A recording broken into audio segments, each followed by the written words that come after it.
বিষ্ণুপ্ৰসাদ ৰাভাৰ গল্পপুথিখনৰ নাম কি? উত্তৰ সোণপুথি। নৱকান্ত বৰুৱাৰ একমাত্ৰ কবিতা পুথিখনৰ নাম কি? উত্তৰ সাগৰ দেখিছা। জ্ঞানমালিনীৰ ৰচক কোন? উত্তৰ মফিজুদ্দিন আহমেদ হাজৰিকা। ৰূপকোঁৱৰ কোন? উত্তৰ জ্যোতিপ্ৰসাদ আগৰৱালা। কৰ্মবীৰ কোন? উত্তৰ নবীন চন্দ্ৰ বৰদলৈ। বিহগী কবি কোন? উত্তৰ ৰঘুনাথ চৌধুৰী। দেশভক্ত কোন? উত্তৰ তৰুণৰাম ফুকন।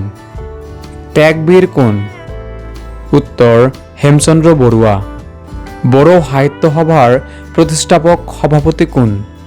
উত্তৰ জয়ভদ্ৰ হাজেৰ। প্ৰতিমাৰ খনিকৰ কোন? উত্তৰ চন্দ্ৰকুমাৰ আগৰৱালা। সুগন্ধি পখিলাৰ কবি কোন? উত্তৰ হীৰেন ভট্টাচাৰ্য। অগ্নিকবি কোন? উত্তৰ অম্বিকাগিৰি ৰায়চৌধুৰী। লৌহ মানৱ কাক কোৱা হয়?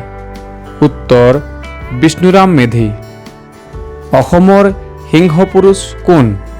উত্তৰ ৰাধা গোবিন্দ বৰুৱা। মাধৱ কন্দলীৰ শ্ৰেষ্ঠ গ্ৰন্থৰ নাম কি? উত্তৰ সপ্তকাণ্ড ৰামায়ণ। বড়ো সাহিত্য সভাৰ প্ৰতীক থকা চৰাইটোৰ নাম কি? উত্তৰ ময়ূৰ। আশা কৰোঁ ভিডিঅ'টো ভালে লাগিছে। ইয়াৰ পিছত আৰু ভিডিঅ' পাবলৈ আমাৰ চেনেলটো ছাবস্ক্ৰাইব কৰক আৰু লগতে বন্ধু বান্ধৱীক শ্বেয়াৰো কৰক। ধন্যবাদ।